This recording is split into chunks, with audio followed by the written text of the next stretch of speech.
Hello everyone, I am Amin. Welcome to BUIK Book Summary. Here we decide the mindset and story of the world's most successful icon and the most powerful books that saved them. Our mission is to bring you deep insight, your personal growth. Joining me to simplify this concept is my AI research co-host. Let's dive into today's journey of knowledge. All right, let's talk about one of the biggest challenges we all face, trying to make a difficult change and actually making it stick. We're going to dive into this amazing framework from the book Switch by Chip and Danheath, and it all boils down to a really simple but incredibly powerful idea. You've been there, right? You start a new diet, you're totally committed, and then a few weeks later, poof, it's gone. Or maybe you get that gym membership in January, full of motivation, and by March, you've completely forgotten about it. It is so frustrating. We've all asked ourselves this question. But here is the really good news. It's not your fault. These failures are not because you're weak or you don't have enough willpower. The real problem is a kind of conflict that's happening inside your own head. And once you see it, once you understand it, you can start working with your brain instead of constantly fighting against it. So to get a handle on this conflict, the Heath brothers borrowed this fantastic metaphor from psychologist Jonathan Haidt. I want you to picture this. You've got a person, we'll call them the rider, and they're sitting on top of a giant elephant, and they're trying to steer this elephant down a path. This one image, it's the key to everything. This metaphor basically splits our brains into two parts. The rider, that's your logical, analytical side. It's the part of you that makes plans, that knows you should probably eat the salad. And then you have the elephant. The elephant is your emotional, your gut feeling, instinctual side. It's immensely powerful. It wants what feels good right now, and it definitely wants that piece of cake. So when you look at this picture, it seems like the rider is totally in charge, right? They're holding the reins, they've got a destination in mind, they're steering, and that is the illusion of willpower. We think our rational brain can just tell our body what to do, and it'll listen. But here's the thing, and this is the crucial part. The rider's logic is just no match for 6 tons of emotional momentum. When your rational rider wants to get up early and go to the gym, but your emotional elephant is tired and wants to stay snuggled up in bed, well, the elephant is going to win, pretty much every single time. Willpower is just the rider trying to wrestle the elephant into submission, and spoiler alert, the rider always gets tired first. So if you can't just force the elephant to do what you want, what's the solution? Well, you have to get all 3 parts of this metaphor working together. You need to give that rider crystal clear directions. You have to find a way to motivate the elephant so it wants to move. And you need to make the path itself as smooth and easy as possible. Real change only happens when you address all 3. All right, so let's start with the rider, that logical planner sitting on top. The one thing the rider needs more than anything else is clarity. Ambiguity is its kryptonite. You know, when you give the rider a big, vague goal, like get healthy, it just gets totally overwhelmed. It starts spinning its wheels, thinking about all the problems, all the options, all the risks, and it gets completely stuck. We call this analysis paralysis, and it stops you before you even start. The way out of this isn't to analyze the problem even more. It's to do the opposite. It's to look for what's already working. The Heaths called these bright spots. See, even in the middle of a massive problem, someone, somewhere is succeeding. Your job is to find out what they're doing and just copy it. Let me give you an incredible real-world example of this. Back in the 1990s, an aid worker named Jerry Sternin was sent to Vietnam. His job was to fight child malnutrition. The catch? He had almost no money and only 6 months to show results. I mean, that is a perfect recipe for analysis paralysis. So what did he do?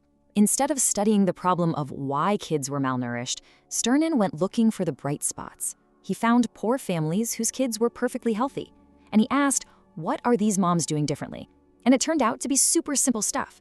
They were feeding their kids 4 small meals a day instead of 2 big ones, and they were adding tiny little shrimp and sweet potato greens they found in the rice paddies.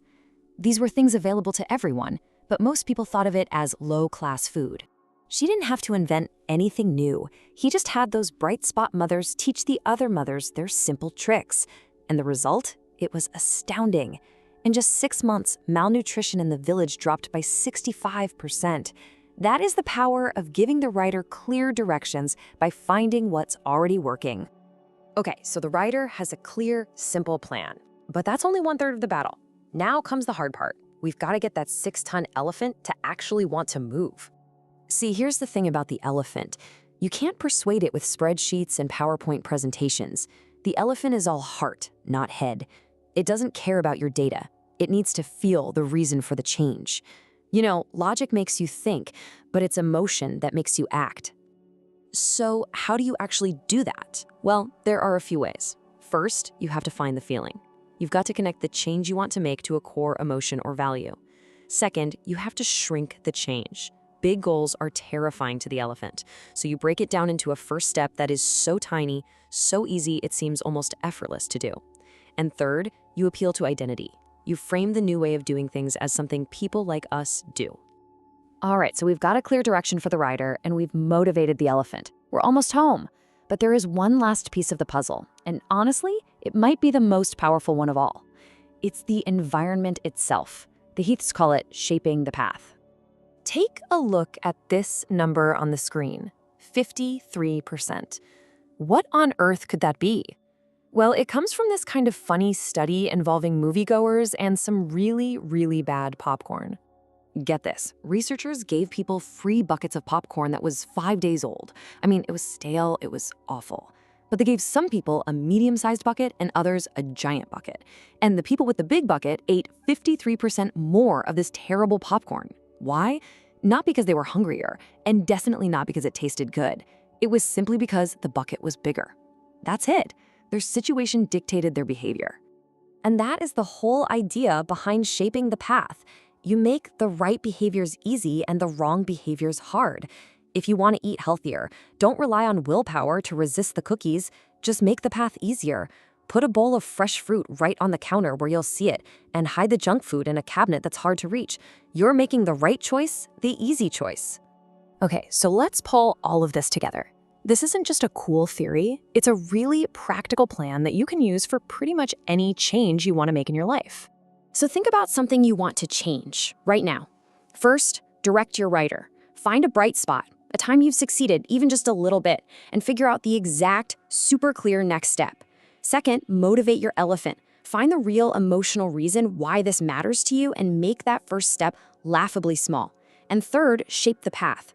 Change one little thing in your environment to make the right choice almost automatic. And this really is the most powerful takeaway from this whole framework. It's so liberating. When we see someone failing to change, our gut reaction is to blame the person, right? To say they're lazy or they're not motivated. But so often, it's not a person problem at all. It's a situation problem. The writer is confused, the elephant is spooked, or the path is just too rocky. So the final question to ask yourself isn't, how do I force myself to change? It's, what situation can I change first?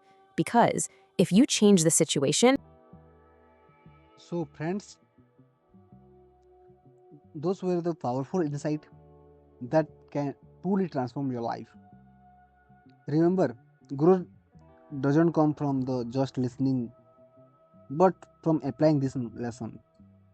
If you want to get 1% better every day, make sure to subscribe and follow BUIK Book Summary.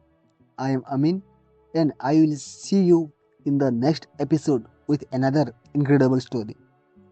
Until then, read more, think deeper, and live with meaning.